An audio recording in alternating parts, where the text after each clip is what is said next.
quickly take my last bite so that people don't have to watch me eat.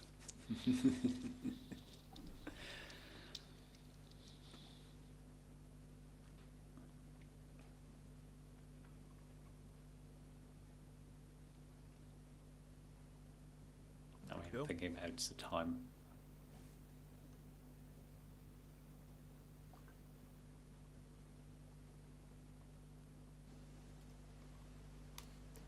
All right.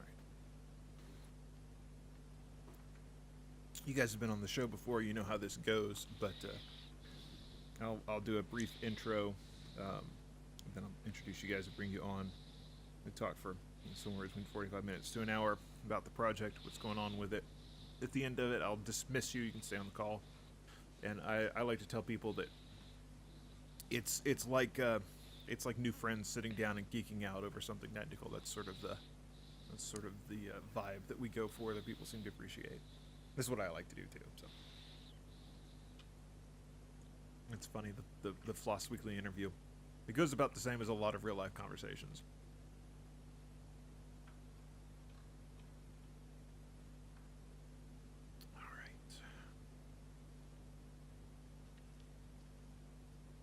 I think I have all of the buttons, almost all the buttons pressed.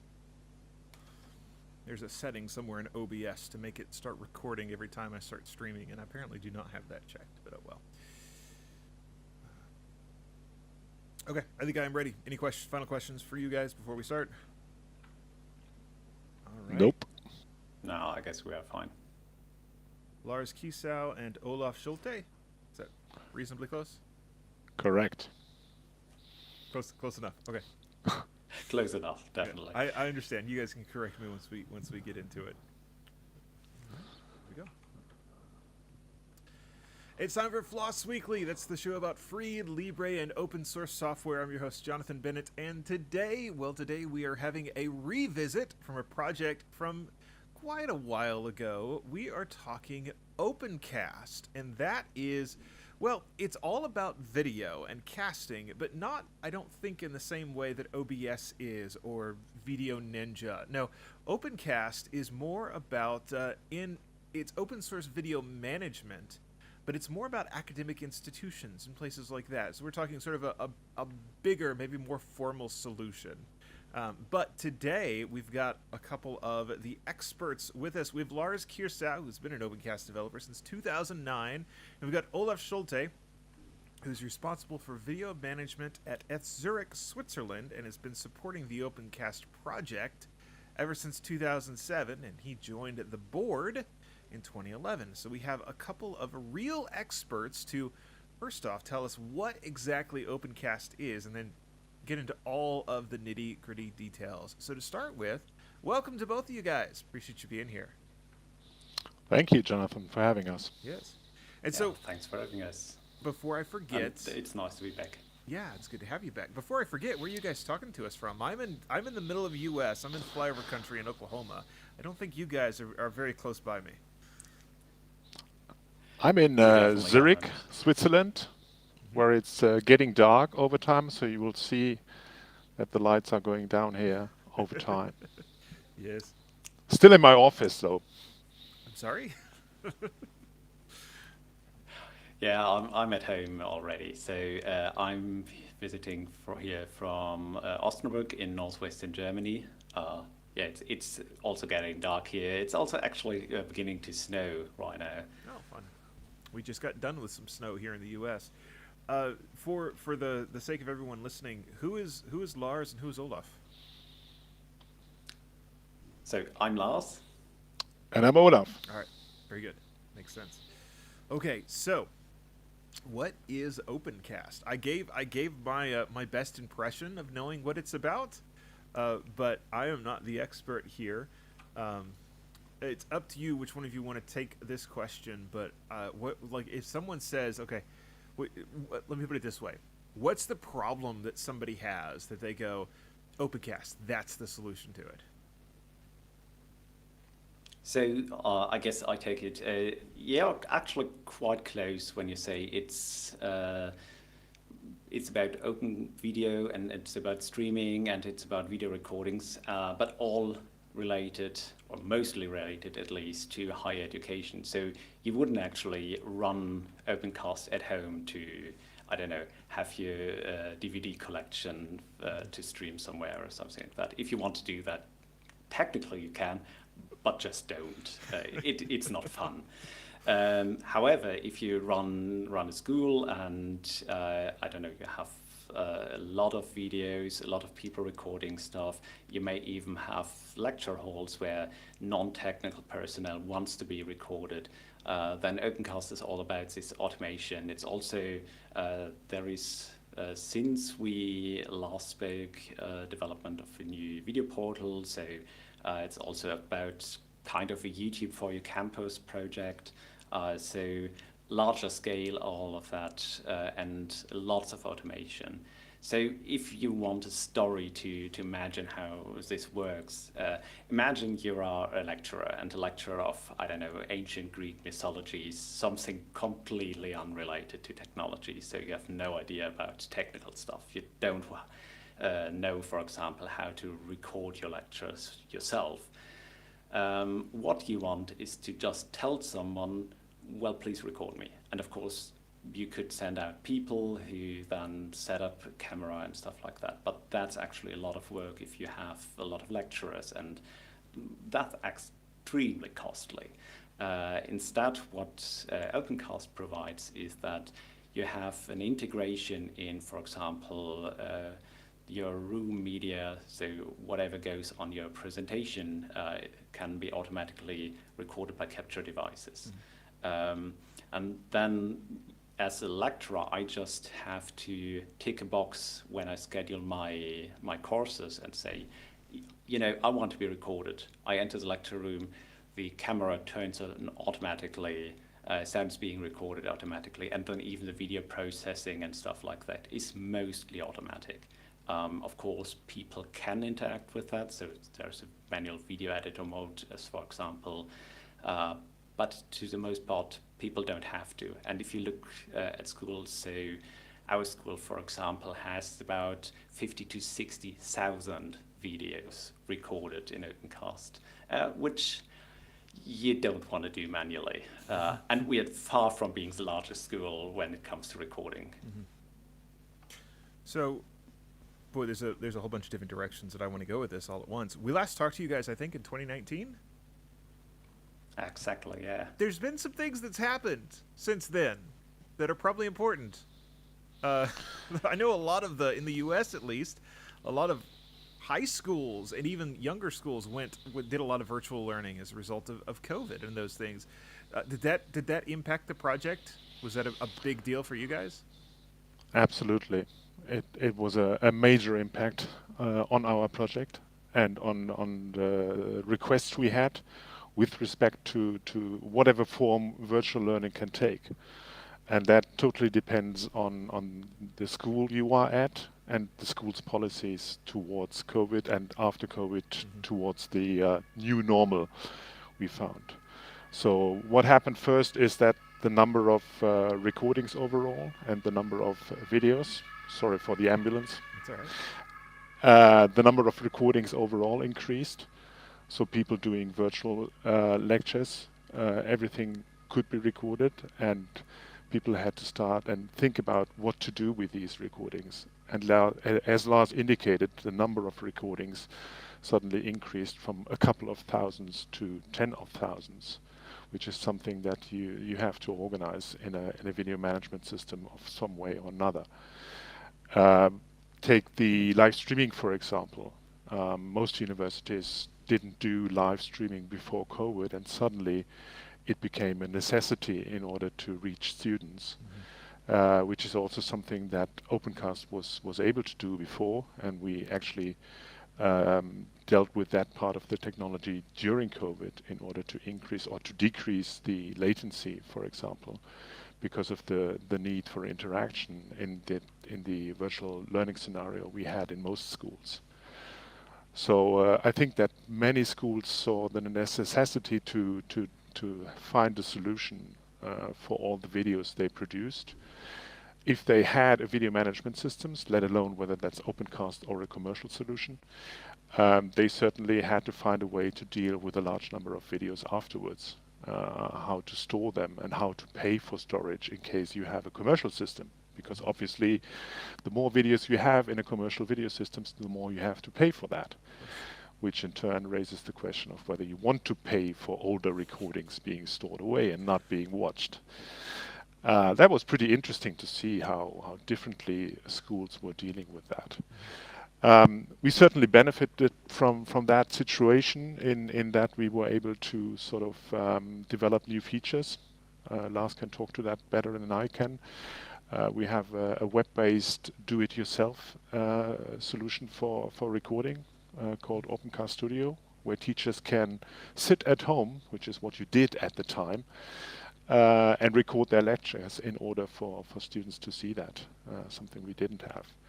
So I think it's fair to say that overall OpenCast as a product and as a project benefited from COVID. It's not a nice thing to say, but it's a fact. It's the reality of the situation. Some, yeah, there were some industries and products that really took a hit, took a hit as a result, and others did very, very well.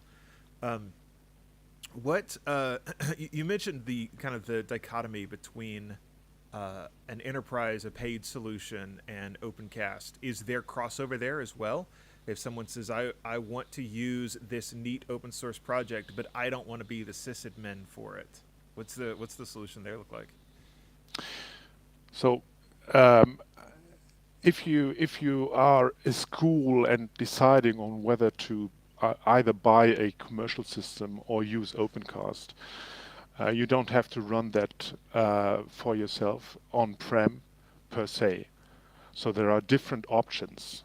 When we started out and when we first met in 2019, I think it's fair to say that most of the OpenCast systems we saw were running on-prem and had a system administrator at that local universities. But also due to COVID and also due to the increasing demand of schools that were not as huge as the schools initially involved in OpenCast, there were different models. So for example, we now have a number of service providers who can run OpenCast for you in the cloud, so that you can use it as a school without that system administrator sitting by your desk. Also, we saw a number of projects where one institution was providing services towards other higher education institutions, in the sense of one institution having that system administrator and other smaller schools benefiting from that. So there is actually a number of settings in which you can run OpenCast without a system administrator. Have any of those things allowed the project to bring on some developers full time? Is there what is the funding model of all of this look like? I suppose is the question there. Maybe that's a question for Lars. I can certainly answer that. So now I'm actually working directly for a university. Back then, when the growth started during COVID, I was working for a non-profit that was actually helping schools with running OpenCast and with mostly running this on premise. And I can tell you that we started out with, I think, about 6 engineers.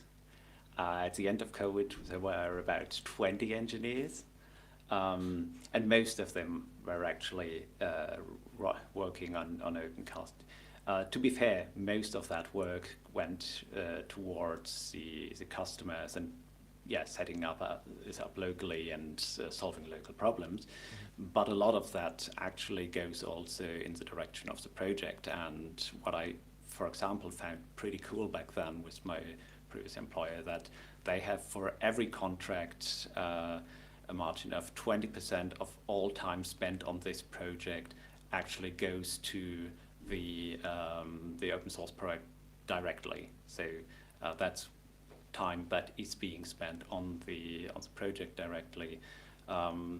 And the other thing is that, I mean, lots of the customers essentially here are schools, and they don't really compete in that area so much. So lots of them contributing back as well. So if you actually look at OpenCast now, there's still a number of full-time employees working at OpenCast. We looked earlier when we were waiting here, and we have 18 committers right now. So that's core committers with commit rights directly to the projects, which is still active.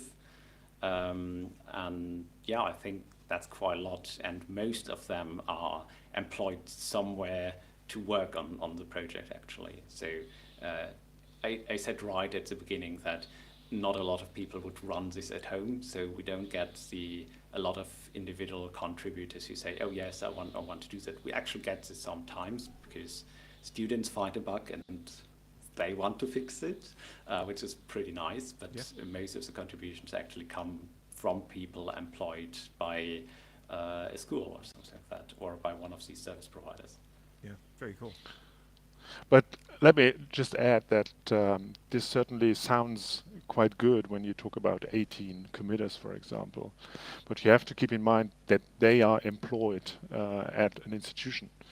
So we're not organizing them as a project without sort of coordinating the universities as well. And what can always happen is that universities, for example, have local needs that their developers have to look at first. So for example, during COVID, some schools suddenly started to look into certain features that weren't that interesting for OpenCast in general. So they were missing from the project at the time, or are missing today because of other things that have to happen at their particular school. So it's very much a coordinated effort. There's not a lot of money flowing around. We do have some sponsors, institutions as well as commercial sponsors. And I think it's fair to say that we only have one developer who's actually the quality assurance manager also for the project, who is sort of employed by the project. But the other 17 committers then basically are coming from higher education institutions committed to OpenCast, but to a certain level. So there's no one who can call on them and tell them what to do. You always have to coordinate them and find something that is interesting enough for those 18 institutions. Actually, it's a smaller number. For those institutions who are then willing to make their developers work for OpenCast at that particular time, which is sometimes quite difficult. But I think that's something that other open source projects also will face. Yeah, absolutely. You have to ask nicely. You have to ask nicely, and you also have to present them the advantages, which is very easy. If you, for example, if you build a new video portal, everyone is very excited and wants to have that video portal right now. But if you go to the back end of your system and want to fix something which is totally unattractive in terms of decision makers at universities, well, I'm not sure we can afford that. Can we look into this next year? It's very much a thing you have to convince them of. Yes, I understand that. Okay, so let's see here. I'm curious how this actually works. The idea of automatically recording in lecture halls. And when you first said that, the thing that just immediately came to mind is like a Raspberry Pi strapped to the ceiling running off of PoE with a webcam hanging off of it. And it's like that's probably exactly what you do in many of these cases, isn't it?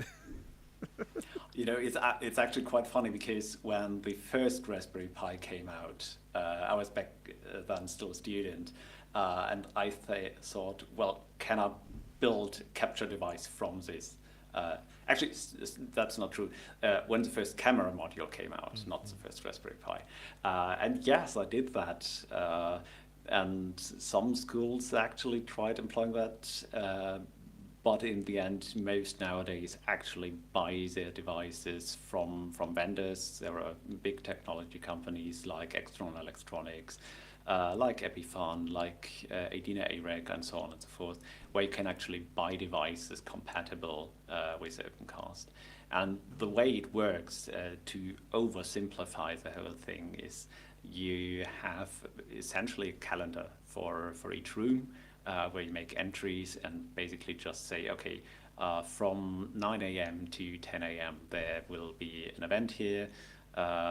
Here's the name and the lecturer and so on. So you add some metadata, and the capture device will then look at this schedule and see, okay, I need to start recording now.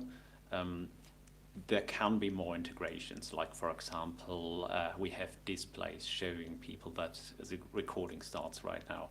We even have PTZ cameras, so they can turn and so on. And they're usually turned towards the wall, so people don't feel like we were watching them all day. And they have to then go and turn to the direction of the lecturer and things like that. So you can have more integration in that. But essentially, if you boil it down to very, very simple how it works, there's a schedule, the device looks at the schedule, records that, and this all happens then locally in the lecture. So you can even lose the network connection or whatever. And afterward, it will then automatically upload this to a central server, or mostly it's a server cluster, where then a workflow happens, which is fully customizable, which is great and bad at the same time, because you can do very weird things in there if you really want to. But also it's great because you can do stuff like automatic subtitling if you want to. You can do picture-in-picture videos, or you can have them as separate streams, and so on and so forth. You can integrate your editor where you have a manual editing step. But unless you have such a manual editing step, all of this will run automatically, and then it will publish the video to somewhere. And for a lot of people, that is nowadays either the learning management system, which is essentially a website where schools have their entries for courses and so on. So all the course information are at one place, and OpenCast can speak to the most well-known systems and have an integration in that, so that students actually have one place to find all material related to a course, including the video. Or the alternative to that is, we talked earlier very briefly about Tubira, so the video portal. We have essentially YouTube for your campus, so that's also alternative. However, there are more modules, and things change from time to time. So as an old-time OpenCast developer, I still remember that OpenCast could, at the beginning, actually produce DVDs. So you could theoretically burn that. No one was ever using that, but it was an idea. Yeah. And later on, people came up with different ideas where you want to publish something like that. But the most well-used are either the learning management system or the video portal, especially if you have public videos, which schools quite often have. Yeah, very cool. Is it possible to use something like OBS to feed video in? I know some of the places I've seen, not exactly the education realm, but lectures and things like that, people will have a computer at the back running OBS and doing the recording there. What does it look like to integrate that with OpenCast? So the funny thing is, we actually wrote an OBS plugin at one point. It's not actively maintained anymore. Okay. Because most people just buy these devices. And those people who do manual recordings, and a lot of people actually use OBS for manual recordings if they want to have a little bit more functionality, and that's a project we recommend. Then usually we just tell them, at the end, just upload the video. Upload it afterwards. So you can just do that. But there are different implementations for these capture devices. There are also open source implementations, so you can just do that if you want to, and take that. And it's actually not hard. It's essentially a few HTTP requests to make if you want to build something which is special for you. So whatever you need is essentially what you can get. Yeah, interesting. So you talked about, I usually wait for the end of the show for this, but I'm going to do it now. You talked about that you can, with this automated system for your video editing, you can do weird things. and it sounds like there are stories there. And what I usually will ask at the end of the show is, what's the weirdest thing you've seen somebody do with this project? And it's just it's a perfect time to lay it out there. What are some of the weird things that you've seen people do? I mean, I think if you're talking about the weirdest thing I've seen, then it's actually talk which should be online somewhere, of one developer who proved that the workflow engine in OpenCast is Turing complete. So you can actually build programs within the workflow engine, which, yeah, you shouldn't, but you can. Yeah, and other than that, I don't know. I think what's very impressive is always if you have these really, really big installations, things like that. When you say weird things, then you sometimes find local integrations or workarounds for really interesting stuff, because we still had this hardware lying around which we had to integrate, and we have been using that for years, so we still want to continue using that. And so you write an integration which then pushes stuff to, I don't know, a file folder, which is then automatically being picked up by OpenCast, passed with some weird regular expressions. You can find all of that. But yeah. Yeah, is there somebody out there that's not what you should do. That's not what you should do, right? Is there somebody out there using OpenCast to record their fish tank or that sort of thing? Haven't come across them yet. How about like churches? It almost seems like somebody, if they wanted to, could use OpenCast to do service recordings for churches. Actually, so looking a few years back, we had the RPM repository, the package repository, where you could register, and there are actually a number of churches who did register for that. They are not active in the community, so we don't ever see them, but we know that there are some. Yeah. It's a big thing in the US, isn't it? Because we haven't seen that in Europe. I mean, there are churches these days using, in general, video management systems or live streaming to do that, but that's coming from the US, isn't it? I think it is. I'm not sure exactly why that's a cultural phenomenon here and not other places. I know it did become a lot more popular during COVID, but yeah, it's interesting. But it's something that I've been the guy sitting in the back running the computer before, so that's why it comes to mind to ask. Okay, yeah, makes sense. Well, we're basically we're all about educational institutions, admittedly, and we do have seen some other use cases. Mm-hmm. For example, that there are more towards the video management side of things, where lecture capture is not essential. So, for example, the whole idea of having an archive where the original file sits is something that some people find attractive. Think about libraries and stuff, but it's all the total majority is in an educational setting. I think that might change over time when the video portal sort of gets better known, because that is could also be interesting to smaller institutions, NGOs or stuff, who have videos and don't want to store them on YouTube or need them locally under their own control.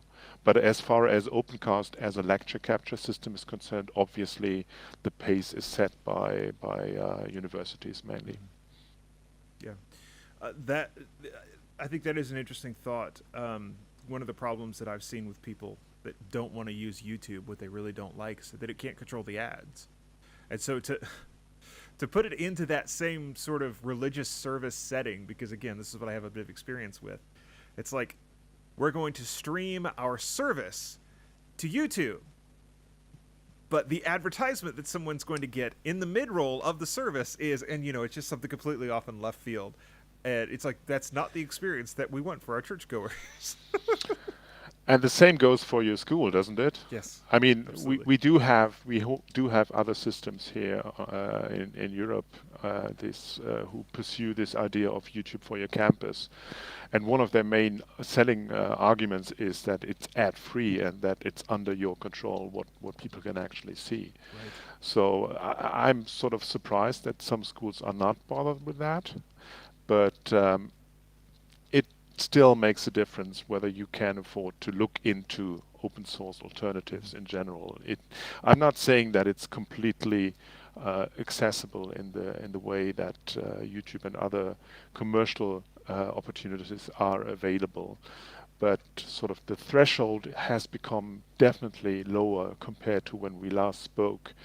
As I said, the necessity to have a system administrator who could grasp what OpenCast can do was obvious at the time, and this has changed during COVID significantly, so that smaller institutions can also afford to look into this, and no one has to go for YouTube when they want live streaming. Mm-hmm.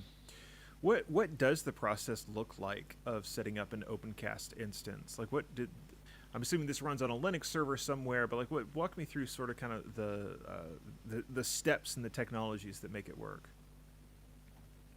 So if you just want the bare bone OpenCast, yeah, take any Linux server. We have Debian packages. We have so we official support Debian, Ubuntu, all of the Red Hat flavors. So we have RPMs, or you can just run the container images we have. So if you want to run this in Kubernetes or in Docker or something like that, that all works. And if you just want to start out, a single machine works just fine. You said there is a video out there showing you how to set up an entire OpenCast system in half an hour. So that can be done. I did that live.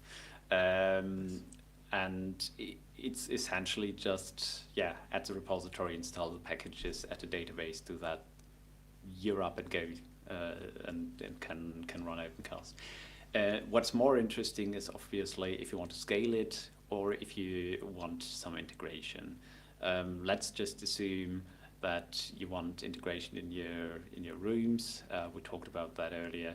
So the options you have is either you buy something or you build it yourself.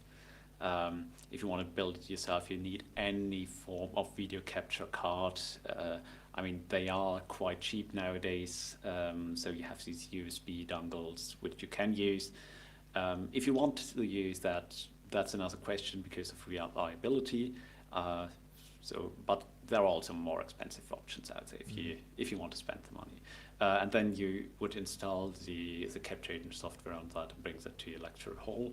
Again, the alternative is to buy something from a vendor and put that in. That's integration into rooms. Of course, then there's also the question about how you want or where you want your videos to end up. If you just set up a single server, you get video links out of that, you get a player out of that, so you can take the player and integrate it, I don't know, paste it to your WordPress, no problem.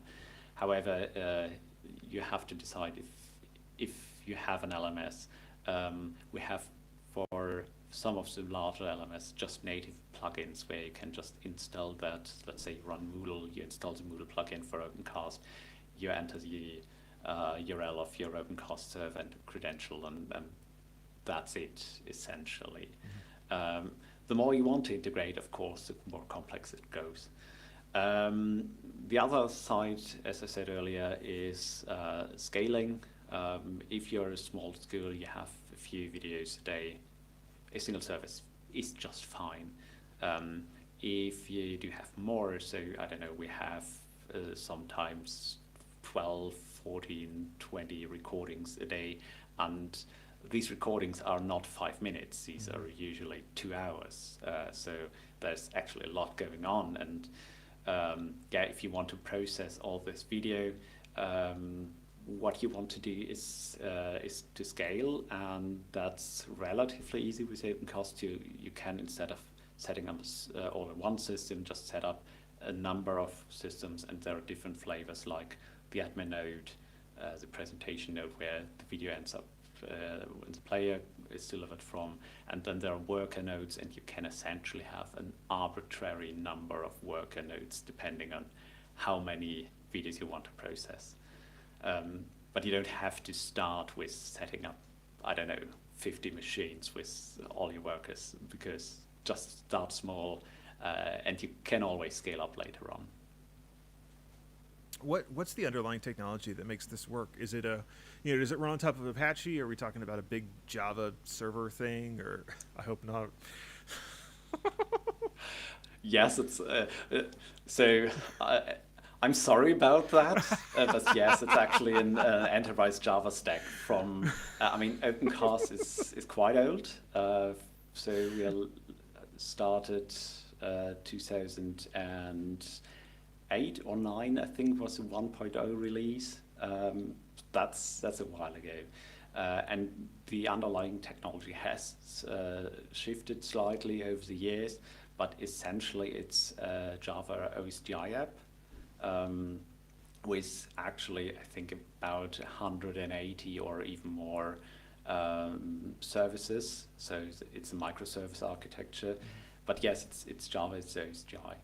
And with such an actually sometimes quite old infrastructure, it's actually interesting sometimes, though, since I was around for a long time, you see the new developers coming in and looking at that and asking, why the hell is it working like this? I can tell you why it is, Lars, because at the time when we were trying to get some funding, there were two words which had to be included into the funding documentation, and that was OSGI and microservices, and that was the thing at the time. So, like service-oriented architecture, if you haven't got these buzzwords in your funding papers, then you won't get the money at the time. So how are you integrating AI into your function, your program now? Like everyone else, we're trying our best. That's about half a joke, because that's the buzzword. It is. But I'm also curious. It's something I mean, at. it's pretty obvious because when you look at these 2-hour videos, there's a lot of metadata in there you can work with. It's basically, we will see a presentation in these videos. So that's words, that's content you can use over time, like metadata over time. And then there's obviously the spoken word, which is transcribed and can be contextualized with the content. And that's the ideal basis, I would assume, for any AI system to work with, which is why, for example, the use of that particular video to create summaries or to create shorter versions of that video has been presented as a use case in the OpenCast context. We have also set up a small video portal where you can do quizzes based on the video content. Obviously, like the AI-driven tutor, the university is not able to pay for anymore because they invested into AI. And that's the most obvious things when it comes to learning. I think that in general, our metadata should go into the whole ecosystem of AI learning because the metadata is so interesting. The connection between the slides being shown and the speaker talking is good metadata to use. For training. For training, for example. Okay. On the other end, there's the back end of OpenCast, and Lars and I were just talking about that. If you imagine that recording we're doing is 2 hours, but we're starting a couple of minutes before the lecture actually starts in order not to miss the start. Right. And there might also be a break in the lecture, which we want also to be edited. And we want the end, which is also longer than the actual recording, to be edited also automatically. And we are currently using FFmpeg for that, if I'm not mistaken. Everything is FFmpeg. Even if you weren't using FFmpeg, it would still be FFmpeg doing the work. Correct. And we're happy to use FFmpeg, obviously. Yes. But obviously, we presume, and we will sort of have a test case for that as well in the near future, that with AI it's easier to do that. And Lars, you can tell him what you think might be done in that context in order to better detect when the actual lecture starts, when there is a break, and when the actual lecture finishes. Yeah, to tell you a little bit about this. So what is AI is also a good question, because lots of things we are talking about right now, you would have called them media analysis 5 years ago or 10 years ago. But for example, to take what Olaf just suggested is that we have automatic subtitles for everything. And so instead of going and using just the audio level, and that's what we used with FFmpeg filters before, and say, okay, the audio became quieter here, let's just cut this away. That doesn't always work reliable, because people are running around in the lecture hall. It's before the lecture actually starts and talk and whatever. Mm-hmm. However, if you actually look at the transcription, so the subtitling, which you can do automatically now, it actually becomes a lot easier to detect, okay, here we have coherent speech, and before we don't, so we can cut kind of automatically there.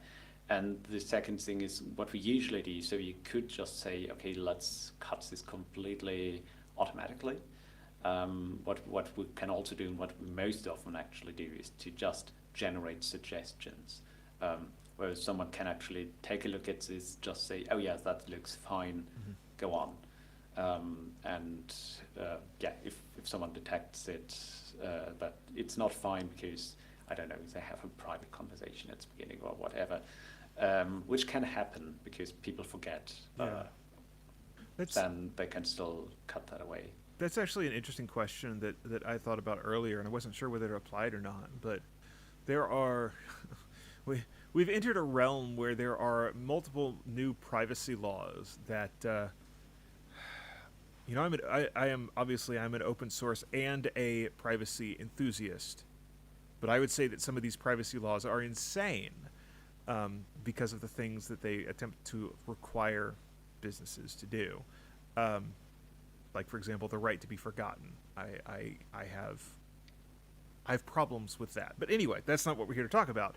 But do you guys find that that your project runs into any of those privacy laws, like in unexpected ways? So, for example, this idea of you accidentally caught a private conversation at the beginning of the lecture. I imagine that becomes even more legally interesting if those are minors that you're recording. And does any of that liability stick to the project, or is that all in the realm of the universities or whoever is implementing, actually running the system? So two things here. The good thing is that a core base of the committers actually comes from Germany. So we had very strict privacy laws before the other rest of the world had very strict privacy laws. Hopefully you had enough time to get them right. And it was quite interesting early in the project when someone from North America implemented something, and we just said, sorry, but we can't deploy that. That won't work for us. Yeah. With that in mind, we actually have a lot of things to make sure that something like that doesn't happen. But at the end of the day, it's up to the institutions to work around that. And for example, just to go away from the project, go to our institution and how we run that, we are working very closely with our privacy officer. And we have things like there is a recording sign at the door if you enter that okay, this can be recorded. If you book yourself into a course which will be recorded, you get notified in advance. And also, I said earlier that there are different integrations, like the camera is turning away, or there is a display which actually shows you that the next recording will begin in 10 minutes, and then it turns red and you see that, okay, the recording starts right now. So there are lots of things you can actually do, and depending on your needs and what you hash out with your privacy officer, essentially, you can work with that quite well. Yeah, I appreciate that you guys have worked to sort of get that right and take the, obviously what's legally required, but also it sounds like some common sense things that should have been there. I've seen instances where open source projects are required to collect more data about people in order to be compliant with the privacy laws. Like, you've got to be able to delete everything about a person. They have to be able to send these deletion requests. And it's like, well, we didn't have anything that we could have deleted, but in order to comply with the law, we're going to have to collect this information to be able to delete it. And I know it sounds silly, but it's things like that actually do happen because lawyers and laws and the people writing the laws don't necessarily talk to the people that will have to live underneath them. So I'm glad that is something that you guys have already been aware of, worked out, and it sounds like have some reasonable solutions in place. I've got a note here to ask about technological issues with being mature open source software. Is that mostly just you're running in Java, or is there more to that? There's more to come. There's more to come. What? Yeah, I mean, I said earlier that it's interesting to be the old guy and people ask you why this insane thing happened, and the reason is just because I mentioned earlier that OpenCast could create DVD images. Mm-hmm. No one needs that anymore, but that had to be built in, and then later on people misused that, let's just label it like that, for something else, right. And it drifted farther and farther away from where we are. So, we can't remove the DVD burning code because it's going to break the new AI thing that we just added. Yes, I'm very aware with how that works. Essentially that. And I think we are not necessarily bad at throwing old code away. As a developer, I really love doing that. That's also always so nice to just throw this big old thing away and have something shiny and new. Yes. But right now, for example, we have definitely a bigger discussion about how to restructure, for example, data model. And restructuring data model means a lot of things needs to change. But on the other hand, this is something that is kind of required. I mean, it's not necessarily required to get the functionality because the functionality is there. But if you look at technology and how that changed, for example, storage technology, is that nowadays S3 is a storage standard basically that everyone has, and that becomes deployed more and more, even in local instances if they want to use that. And the integration in OpenCast is, let's just say, a little bit sketchy. You can use that, but you have some certain drawbacks because of decisions that were made 15 years ago.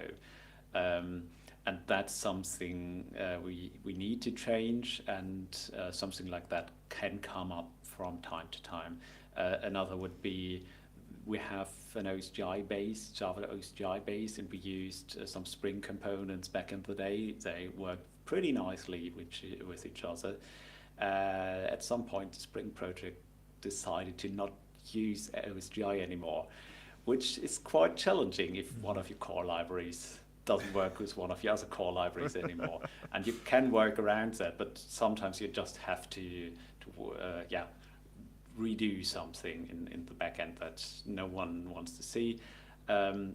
Fortunately for this specific instance, we actually got state funding for that, which is really nice.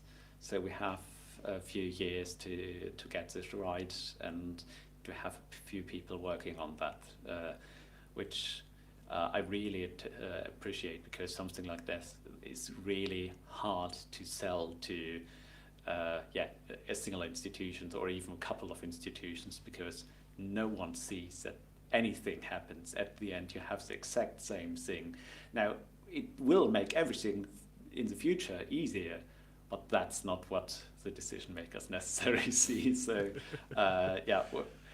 working with technical depth is always challenging, and working with mature code base, which is quite old at this time, sometimes it's quite interesting. Yes. But at the same time, it's also good to, we have new committers that are relatively recently joined the program. Mm-hmm. And we have old folks like us who have been with the project for quite a long time, and it's good to have both, because you see that new ideas come in and they want to change something. At the same time, you have people who actually can explain, yeah, that's there for this reason that dates back 10 years. It's not a good reason, but there is a reason. Yeah. Sometimes it's even good reason. Well, sure. But yeah, there's definitely a reason. Yes. If it's good or bad, that no one knows. I've recently been able to start a bit of new employment working on a code base, and I also set my own. I basically set my own priorities for it, which means that I've got to go in and kill some of that old tech debt. Like, all of these devices have to have this particular pin defined. We don't do anything with that pin, but if it's not set, compilation breaks. Let's figure out why and actually fix that. And I was able to do that with a couple of different things, and it's so satisfying to finally send the pull request in and get it merged. Yeah, exactly. Yeah, it's great. So you talked about having new committers, and I asked you about adding AI on purpose, but the other side of this that I've got to ask about is, have you seen the AI slop problem? Have any of your new committers been getting a little over eager with the LLMs in writing their pull requests? Fortunately, I would say for pull request, not necessarily. They still at least seem good, so that they actually seem to do exactly what they should do. I mean, at least it's not worse than before, because bugs always happen. But we have a review process in that, so I don't think that we've really seen anything worse with that. Where we actually did see that is that we have a way of reporting security issues and stuff like that. And we get a lot more notices in that, and a lot of these notices are just, they're bogus. AI slop. So they're very well written, and essentially at the end of the day, it's something like, we can reproduce all the API calls to this, use the default password, which is @Bennett OpenCast, and you look at this and you think, well, yeah, that's our demonstration server, which is reset on a daily basis. So people are supposed to be able to use that, and they're supposed to use the default credentials, which are even written on the landing page if you go to that server, and it's a surprising number of that what we actually get. Yeah. Is there actually a bug bounty for the project, or is this just people looking to farm essentially reputation? It's actually just people farming some reputation. We don't have a bug bounty program for that. Something I've seen people begin to talk about is that AI will probably kill bug bounties in the long term. It's not going to be sustainable. I've actually seen at least one project go so far as to say not just issues, but to close pull requests from anyone outside the project, because they were getting so much of this. They put out a statement and just said, we're not going to, at least I think the way they put it was, until GitHub gives us better tools to deal with this, we're just not going to accept pull requests from anyone outside the organization. And it's like, that's kind of scary that we've hit that point. And I'm really glad to hear that you guys are not seeing that. And I think maybe the fact that you're in such a niche, such an academic niche, has sort of sheltered you from some of that. But hopefully it's not coming to you, because it is a pain to deal with. Yeah, if you take a look at any of the talks from the main curl developer, for example, I don't think it's actually nice to be in his shoes for the last 2 or 3 years. If you look at bug bounties and things like that, he spent a lot of time on that. His talks are very good in that direction if you're interested, but it's not nice that how he had to work with that. And he actually killed his bug bounty program, I think, a few weeks ago. Yeah, Dan Steinberg, we've actually had him on the show before.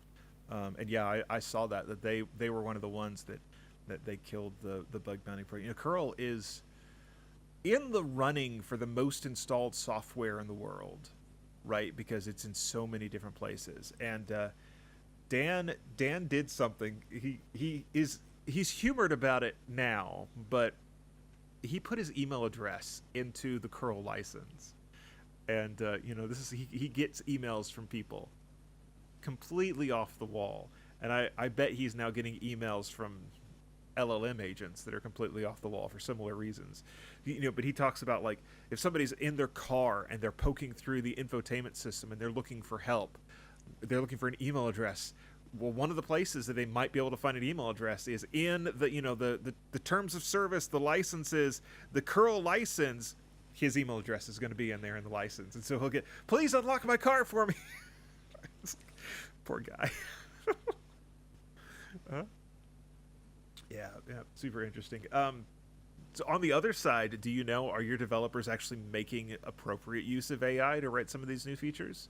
Like I'm not ashamed to admit I've got a through the project I mentioned just a minute ago, I've got a Copilot. I don't know if it's Copilot Pro or whatever they call it. I've got the Copilot subscription, and I use it not a whole lot, but I use it some. Like the code completion engine is the one that I found useful. It's like, either I need to go search on exactly how that function call goes, or I could just start typing it and Copilot will go, this is probably what you mean. Yes, that's what I mean. Hit the tab button. Like, so is that something the developers there are making use of? I can't tell you if on the person by person basis if they're using AI or not. That's up to them. So we had a reasonable discussion about what we expect from people if they use AI and things like that. But other than that, they can. And to be quite honest with you, I mean, some of them will definitely use AI. Mm-hmm. Some of them will absolutely not use AI. Yes. I mean, it's a very controversial thing, and at the end of the day, for us, it's just okay. If it seems if it goes through a review and it works, yeah, that's okay. We had some additional discussions about, for example, if you are not just using the autocomplete for small things, but actually have some larger code written by AI or something like that, you should label that. Right. And that just makes it easier for everyone else. But do I know any pull request which was written with AI? Yes, I do. I'm absolutely certain about that, because we did play around with stuff, and we had things. Well, we asked Copilot to try and fix something which at least one time worked well. Other times it didn't. It worked once. So, yeah. So having fun with that, definitely. So people need to know how this works, I think, and then they have to decide if they want to use it or not. And hopefully they will use it responsible. I mean, yeah, I'm probably a little bit too native for that, and they won't use it responsible, but at least I hope they will. Right. Yeah. I think that's where we're all at. We hope our people use it responsibly. All right. I've got a note here that apparently there are some organizational challenges that have popped up, and I'm curious what that is. What are some of the challenges that as an organization you guys have faced?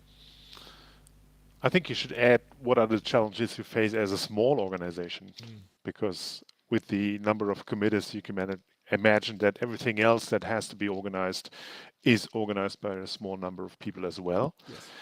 And most of them come from Europe these days, from German-speaking countries in particular. Mm-hmm. Now you have to remember that we originate from the US, so UC Berkeley started the whole OpenCast thing. Oh, okay.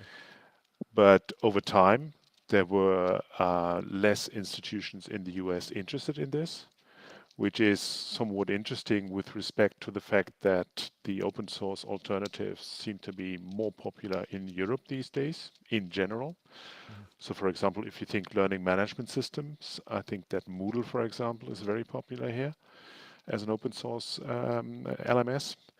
And not so much in the Northern American area, and the US in particular. And that's the same for OpenCast. So we had committers and contributors and users, adopters as we call them, from the States in the early days, but they sort of dropped off. It was actually pretty difficult to sell an open source video management systems to universities, because you had that whole system of procurement, and you had to provide a certain level of service, Right. which was difficult for a small project to actually realize and submit, like something comparable to what the commercial competitors can commit as a paper is difficult. So yada yada yada. We basically are not that present in North America anymore, and as a consequence, everything else happens in Europe, which makes financial and organizational transactions very difficult. So we are based with Apereo, which is a foundation in New Jersey. That's for historical reason. It's a very good umbrella organization for us. So there are a number of small open source projects in Apereo, which basically all share the same idea of providing open source software for higher educational institutions, which is a perfect fit for us. Problem is that they are all, or Apereo is sitting in the US. Right. So if we have our conference in Europe, say Spain, and we have a conference dinner, the payment has to go via the US in order to pay the restaurant in Spain, which is quite difficult and painful and expensive, as you can imagine. So over time, we decided that we are becoming or have become a more European project, and that we sort of had to move on and sort of rebuild that in our organizational structure, which is why we left or are about to leave Apereo, which is still a perfect fit for us when it comes to the whole idea of open source in education. But we're now moving to Linux Foundation Europe, because it seems to be a fit, as you heard, in a technological sense, and they also have smaller educational product under their hood, still allowing us via Linux Foundation to serve North America in case that's something we want to do.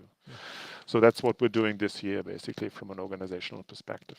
And that's your fiscal host, right? That's essentially who that's. So yes, you guys correct. don't. For those that don't know, most open source projects. And I'm going to speak at this from a U.S. perspective, because I know the business law here much better than Europe. But most open source projects, they may have some funds. In often cases, not enough funds to really be worth trying to build their own, LLC. Trying to become an actual nonprofit is very difficult in the U.S. specifically because, and I've been told this from another open source project, writing code is not considered to be charitable activities, and so that makes it really challenging to try to get nonprofit status for an open source project in the U.S. So because of all of these, what we have is these things called fiscal hosts, which is like an umbrella organization. They hold the actual, like they are the LLC, or maybe there'll be a sub S or a C corp or a trade corp in many cases, and then the individual projects will just exist underneath them, and they sort of get the coverage for all of the business sort of things, and the whole bank accounts in lieu of the project, that sort of thing. So referred to it as a fiscal host. I thought everybody in open source knew this, and then I had a chat with a buddy that's been doing open source for years and years, and he's like, "What's a fiscal host?" Everybody does not know this. Okay, noted. Yeah, but the situation to describe is exactly what happened to us. So when we looked into this, we also thought that we might establish something on our own, which basically turned out to be impossible at the size we are. So there are legal entities in Luxembourg and Belgium in particular here in Europe, which some of the larger institutions are sort of using, and Linux Foundation Europe as well.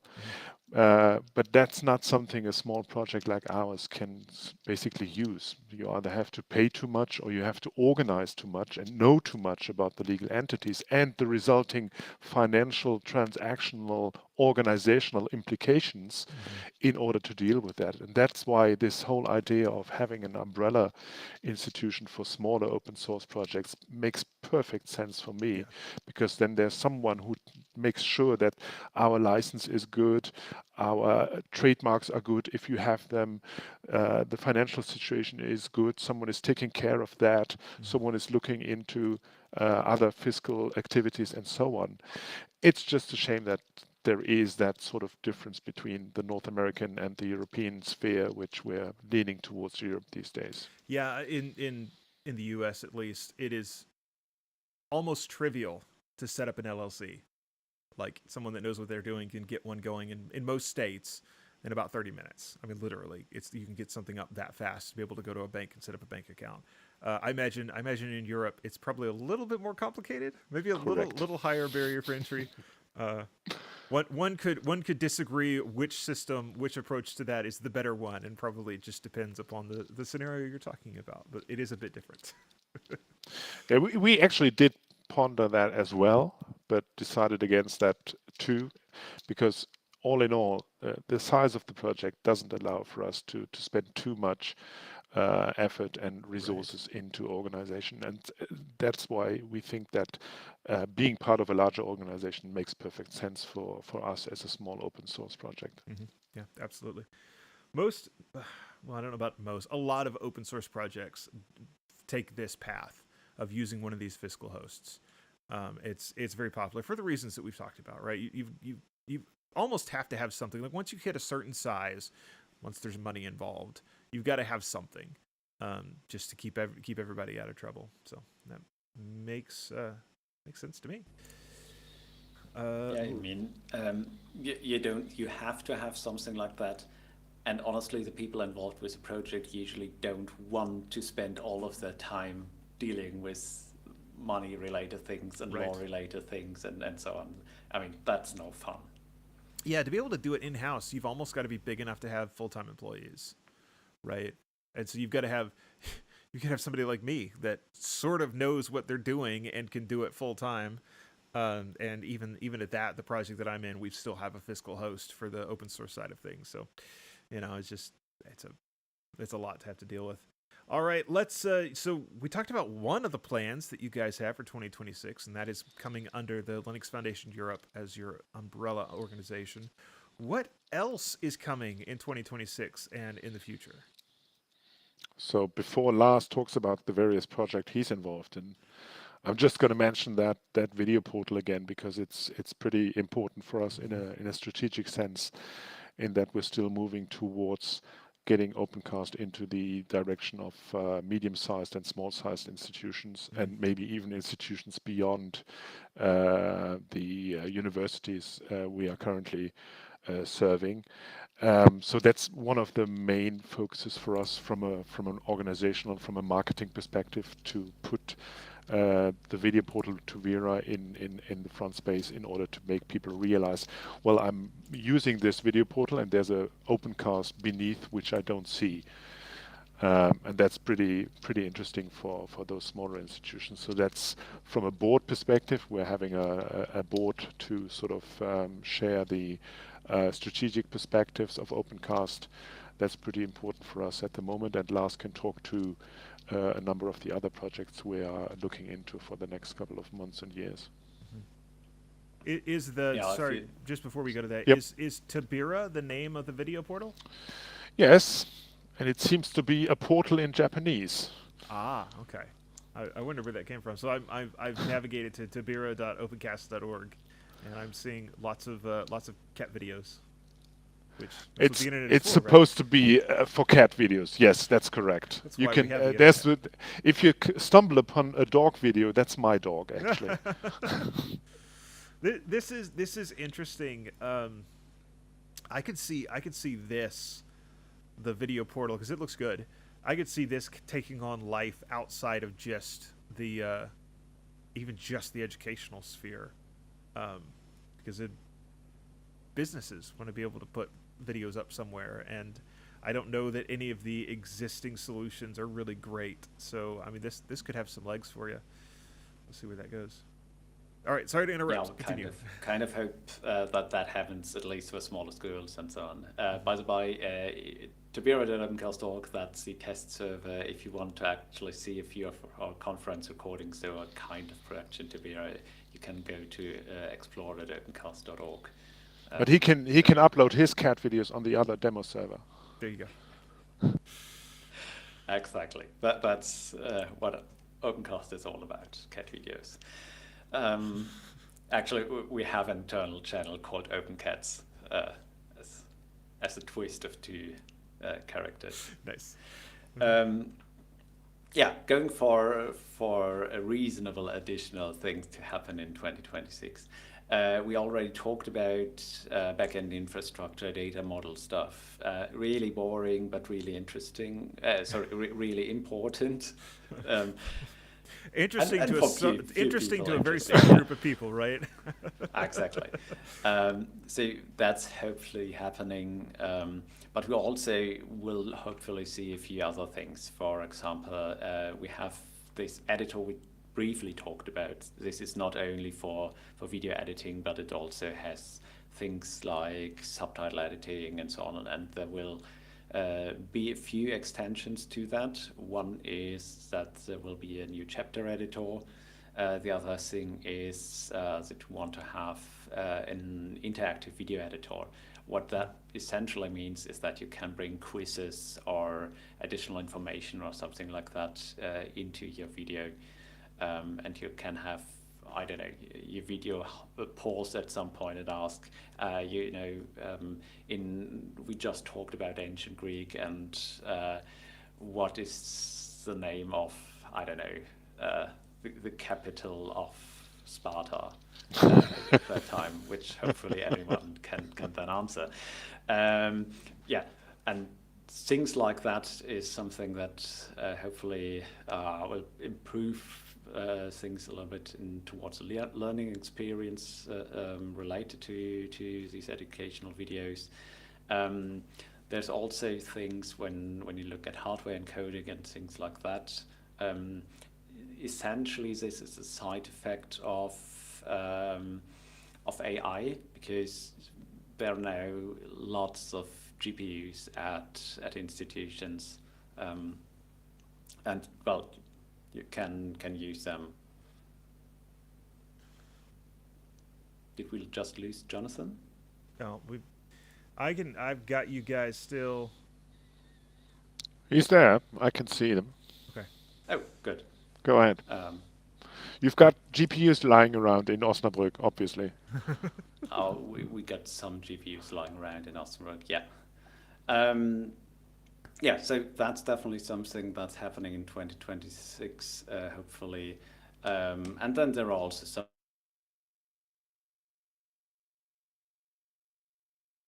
Oh, now I've lost him. I think. Did you mute you? Yep. Yeah, I lost him for a second. Let's see. Now we've got him back. Give me that last 30 seconds again. Okay, let's just start with the AI integration then. So what we've seen in the last few years that people deploy a lot of GPUs, and so what we can do now is actually also reuse these resources, the GPU resources, for things like hardware encoding and things like that. So that's also interesting. And of course, and Olaf already talked about this very briefly, there will be some form of AI integration. I'm almost certain that will happen in some form or another. So I think that's the broader strokes of 2026 for OpenCast. Yep. Now I've got to say, you sent me down a rabbit hole because you said the capital of Sparta, and anybody should know that. And I went, wasn't Sparta a city-state? Isn't Sparta the capital? Yes, Wikipedia agrees with me. I'm not losing my mind. Trick question. That's as I said, hopefully but everyone knows that's the best interactive video you can have with a trick question. I suppose. Makes you go and look up the article on it and read about it. Yeah. It's fun. All right. Yeah, let's see. We're getting close to the end of our time, and it has been a super fascinating conversation. So let me ask you guys this: is there anything that we didn't talk about that we should have? I know we've talked about a bunch of different things. You got to think back through all of it. But is there anything anything burning that you really want to get out? Maybe very briefly, if you happen to be in the United Kingdom, there will be the International Summit at the end of this month. So if you want to meet us in person, 24th to 27th of February in Manchester. Ah, very cool. Yeah, I will be in Germany just a couple of weeks after that. I'm going to be at Embedded World there in Nuremberg. So, very fun.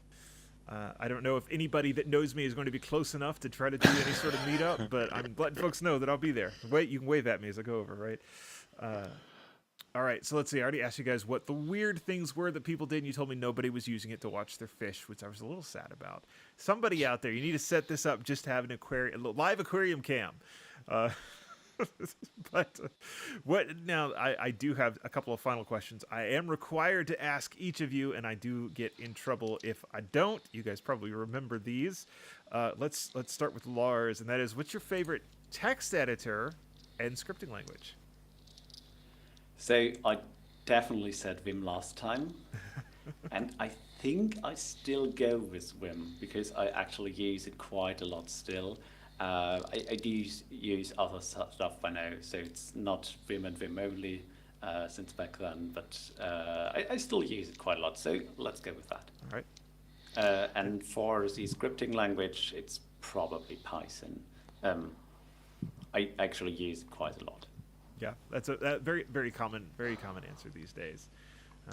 All right, and Olaf, to you as well. The same two questions: text editor and scripting language. What I thought that you might have realized by now that I'm not able to tell you what my scripting language is because I'm obviously not a developer and not into the technical side of things here at OpenCast, which is why my text editor still is Microsoft Word, because we are a Microsoft school here at ETH Zurich and not proud of it. Well, okay.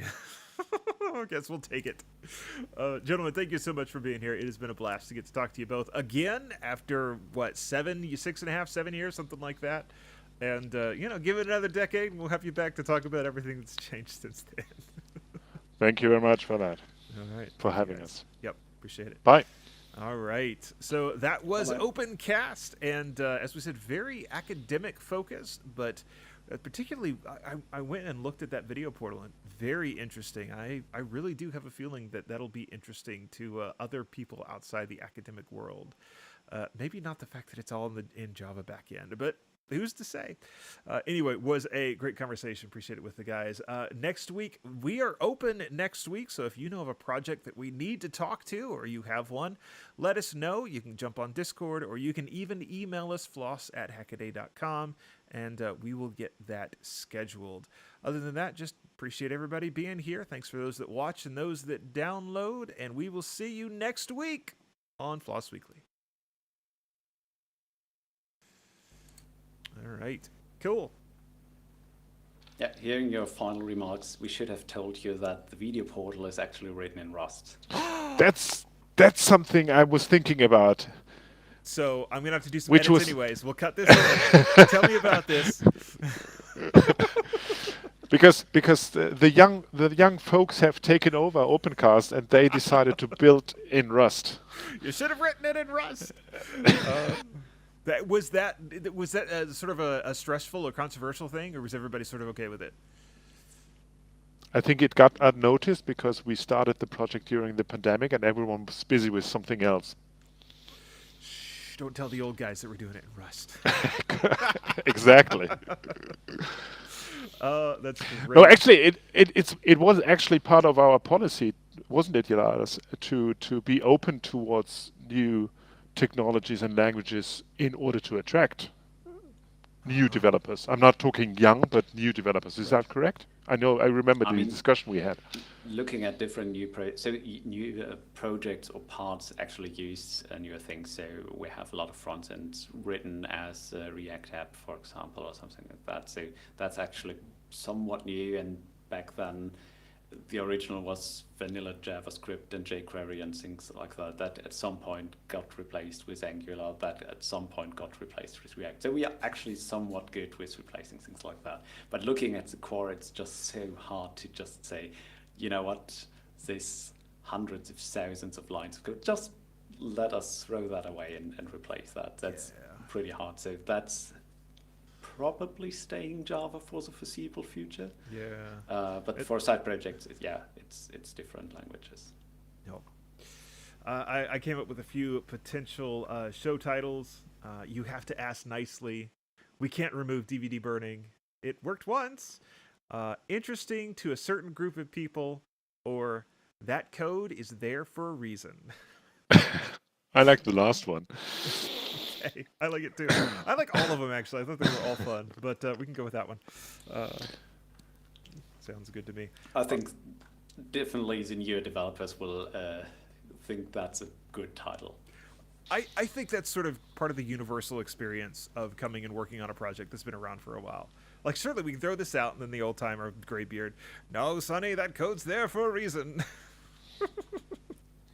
All right. Excellent. Thank you, guys. I will record my title and tease. I will get this edited today. It'll go live tomorrow. Just try to remember to shoot you an email when that happens.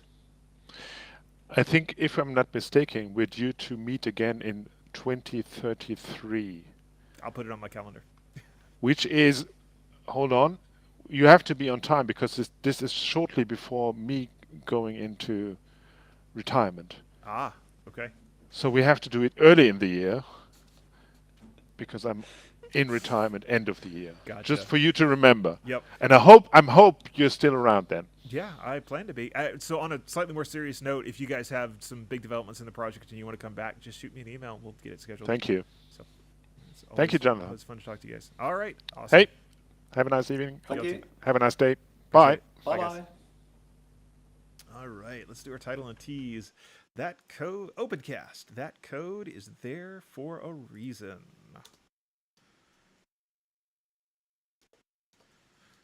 Is there for a reason. Yeah, that is absolutely just part of the experience. Get their names in front of me. Lars Kiersau and Olaf Schulte. Hey folks, this week I talk with Lars Kiersau and Olaf Schulte about OpenCast. That is the open source project for doing lecture recording and sharing videos and a whole lot more. You don't want to miss it, so stay tuned. This is FLOSS Weekly, episode 863, recorded February the 3rd. OpenCast.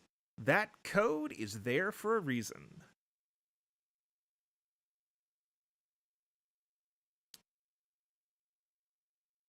Hey folks, this week I talk with Olaf.